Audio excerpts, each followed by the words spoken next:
se compose de telles strates n'est connu que suite à de longues recherches utilisant la technologie du XXe siècle. Pourtant, Dieu nous a communiqué cette information dans le Coran, qu'il a rempli de miracles scientifiques il y a 14 siècles.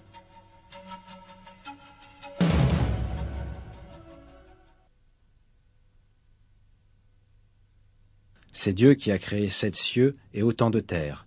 Entre eux, son commandement descend, afin que vous sachiez que Dieu est en vérité omnipotent et que Dieu a embrassé toutes choses de son savoir.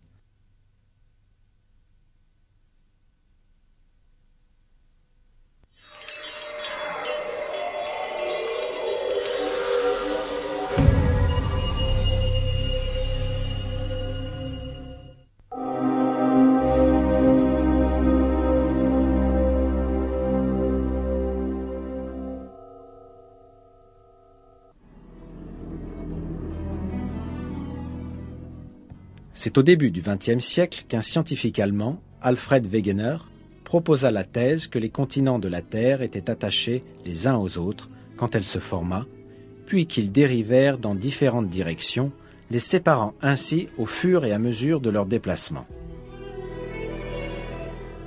Cette théorie de Wegener a été prouvée dans les années 1980.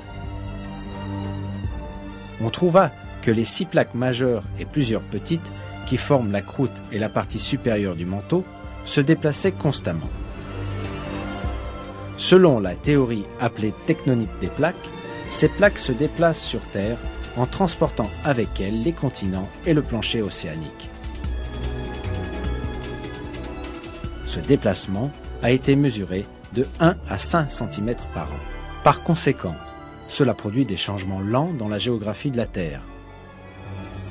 Chaque année, par exemple, l'océan Atlantique devient légèrement plus large. La science n'a découvert cela que très récemment.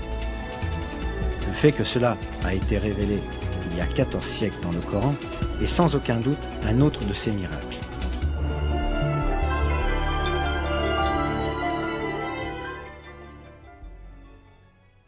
Et tu verras les montagnes, tu les crois figées, alors qu'elles passent comme des nuages. Dieu fait référence au mouvement des montagnes comme une dérive dans un verset du Coran. Aujourd'hui, les scientifiques modernes utilisent aussi le terme de dérive des continents pour ce mouvement.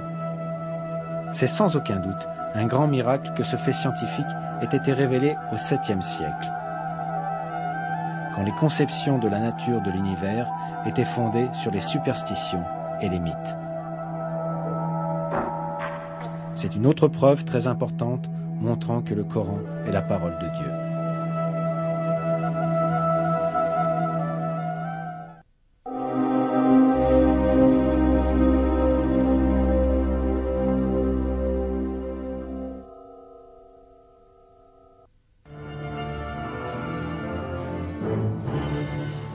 La couche externe de l'atmosphère de la Terre est composée d'un grand nombre de gaz et particulièrement d'oxygène. Cependant, les explosions d'énergie à la surface du Soleil provoquent les dispersions de certains de ces gaz dans l'espace. Les chercheurs ont obtenu la première preuve concrète de cela grâce aux navettes spatiales de la NASA. On observa pour la première fois le fait que la Terre subit une perte de matière depuis ses couches externes les 24 et 25 septembre 1998. En d'autres mots, 14 siècles après que cette information fut communiquée dans le Coran.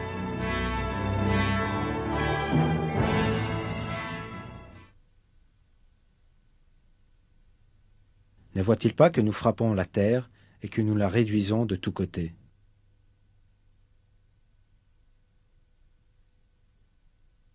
Ne voit-il pas que nous venons à la terre, que nous réduisons de tous côtés?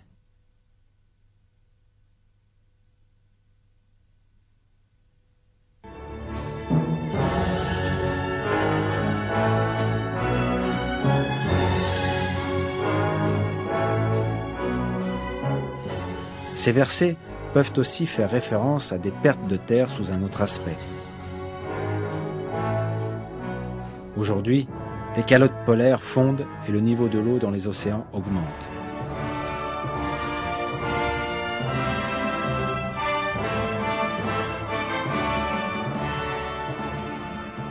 L'expression « nous la réduisons de tous côtés » dans les versets peut désigner les zones côtières qui sont recouvertes par l'eau. Bien sûr, Dieu sait mieux.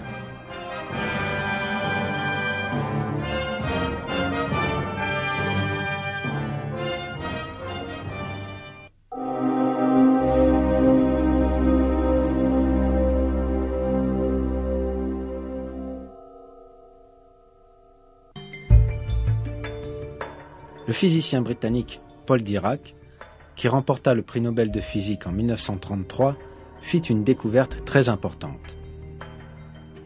Cette découverte, connue sous le nom de parité, dévoila la dualité connue comme la matière et l'antimatière. L'antimatière a des caractéristiques opposées à celles de la matière. Par exemple, contrairement à la matière, les antiélectrons ont des charges électriques positives et les antiprotons des charges négatives. Personne ne connaissait ce fait scientifique quand le Saint-Coran fut révélé il y a 14 siècles de cela.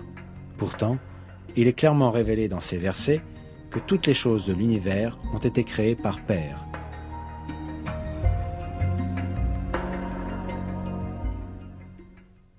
Louange à celui qui a créé tous les couples de ce que la terre fait pousser, d'eux-mêmes et de ce qu'ils ne savent pas.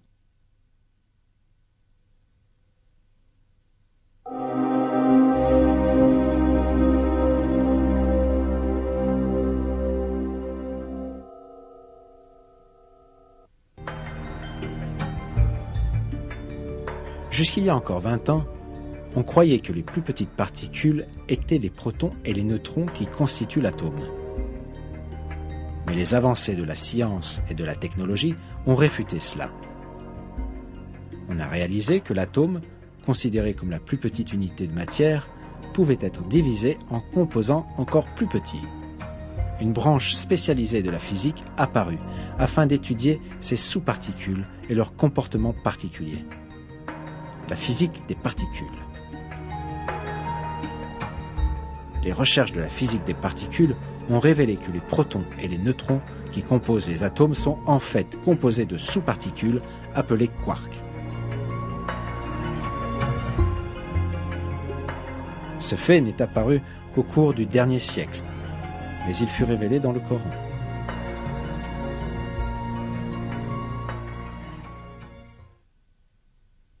Il, mon Seigneur, est le connaisseur de l'inconnaissable.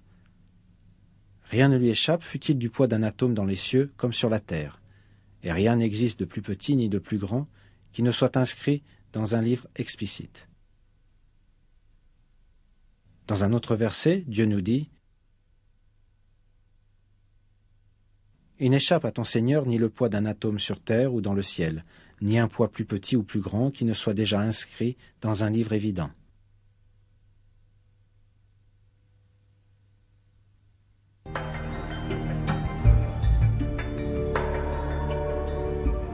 Ces versets font référence à l'atome et à des particules encore plus petites. Le fait qu'il existe même des sous-unités plus petites a été communiqué à l'humanité dans le Coran il y a 14 siècles.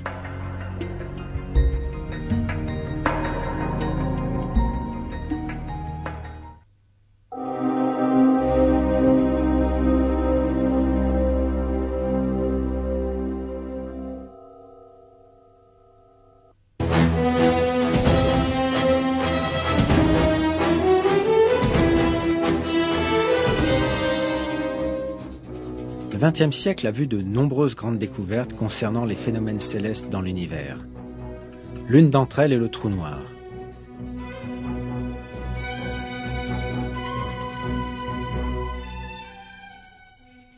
Quand une étoile a consommé tout son carburant, elle s'effondre sur elle-même et se transforme au final en une région de volume nul où la densité est infinie et où règne un champ magnétique immensément puissant. Ceci est appelé un trou noir.